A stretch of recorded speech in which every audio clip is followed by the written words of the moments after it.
Bismillahirrahmanirrahim. Assalamualaikum warahmatullahi wabarakatuh. Perkenalkan, nama saya Nurul Khairiyah dari jurusan Pendidikan Bahasa Arab semester 4 kelas D.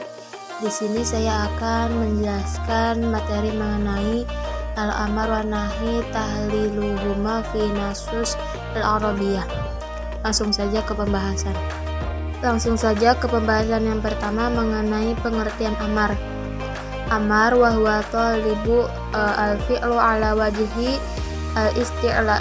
Amar adalah tuntutan untuk melakukan sesuatu atau pekerjaan oleh pihak yang lebih tinggi kepada pihak yang lebih rendah.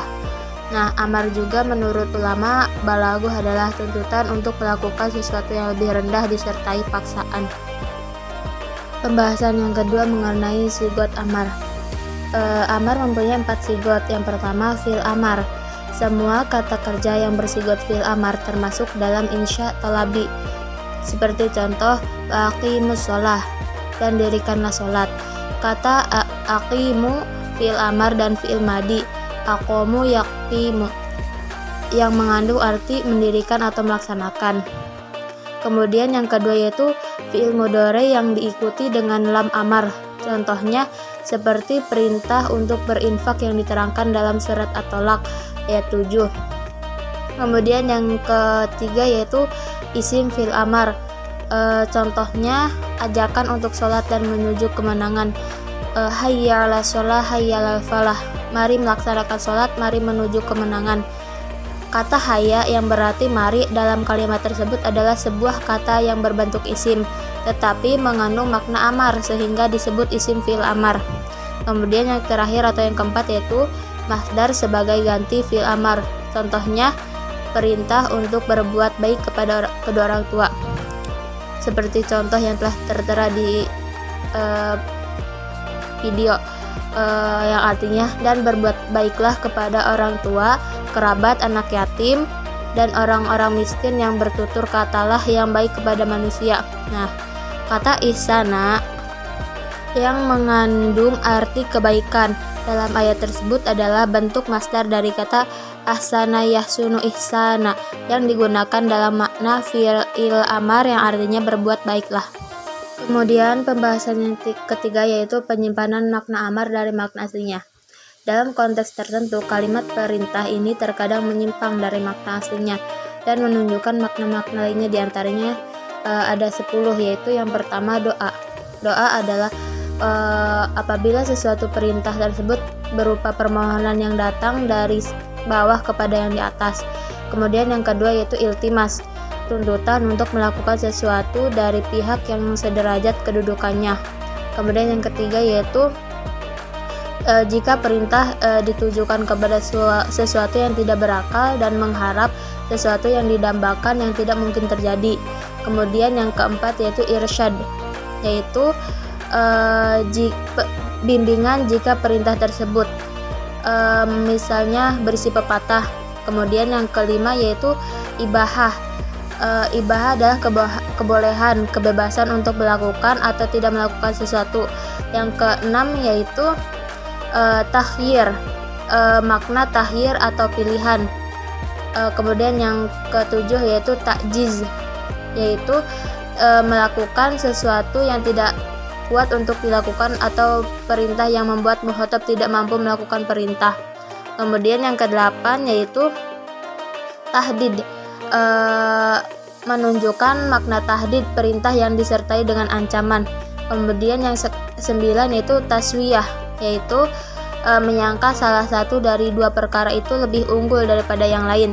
Kemudian yang terakhir yaitu tahkir, mengarahkan sesuatu kepada mukhatab dengan tujuan mengecilkan sesuatu tersebut atau menyedikitkan atau mencelanya dari orang yang sepadan. Kemudian pembahasan selanjutnya mengenai syarat yang harus ada pada kata amar. Ada 4, yaitu yang pertama harus berupa ucapan perintah amar seperti kata uf'ul, kerjakanlah. Kemudian yang kedua yaitu harus berbentuk kata permintaan, dan yang ketiga yaitu tidak ada tanda-tanda qarinah yang menunjukkan perintah itu berstatus tidak mewajibkan atau mengharuskan, dan yang keempat yaitu datangnya permintaan itu harus dari atasan, sebab jika dari bawahan namanya doa. Kemudian lanjut ke pengertian nahi. Nahi menurut bahasa artinya mencegah, melarang, al-man'u. Sedangkan menurut istilah adalah lafaz yang meminta untuk meninggalkan sesuatu perbuatan kepada orang lain dengan menggunakan ucapan yang sifatnya mengharuskan, atau lafaz yang menyuruh kita untuk meninggalkan sesuatu pekerjaan yang diperintahkan oleh orang yang lebih tinggi dari kita. Sigot nahi terbagi menjadi dua, yaitu fi'il mudhari yang disertai dengan la nahi. Contohnya la tufsidu fil ardi, yang artinya janganlah kamu membuat kerusakan di bumi ini. Quran surat Al-Baqarah ayat 11. Kemudian yang kedua yaitu lafaz-lafaz yang memberikan pengertian haram dan perintah meninggalkan sesuatu perbuatan. Contohnya wa ahillullaha wa harrama riba, dan Allah menghalalkan jual beli dan mengharamkan riba. Quran surat Al-Baqarah 275. Lanjut ke pembahasan berikutnya, yaitu syarat-syarat nahi. Syarat-syarat nahi ini terdiri dari 3, yaitu menunjukkan haram, yang kedua menunjukkan makruh, dan yang ketiga yaitu melarang sesuatu mengakibatkan perbuatan yang dilarang hukumnya menjadi rusak atau tidak sah. Kemudian pembahasan terakhir yaitu mengenai dalam beberapa keadaan kalimat larangan berbeda dengan dari kalimat aslinya dan menunjukkan makna lainnya ada 12, yaitu yang pertama doa, yang kedua iltimas, yang ketiga irsyad, yang keempat dawam atau untuk menunjukkan selama-lamanya. Yang kelima yaitu bayanul aktibah, menjelaskan akibat. Yang keenam yaitu ta'is, untuk menunjukkan putus harapan.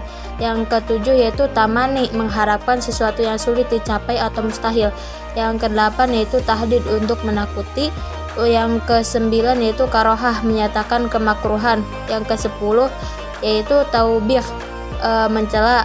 Yang ke-11 yaitu iktinas, menenangkan. Dan yang terakhir yaitu tahkir, untuk menghina.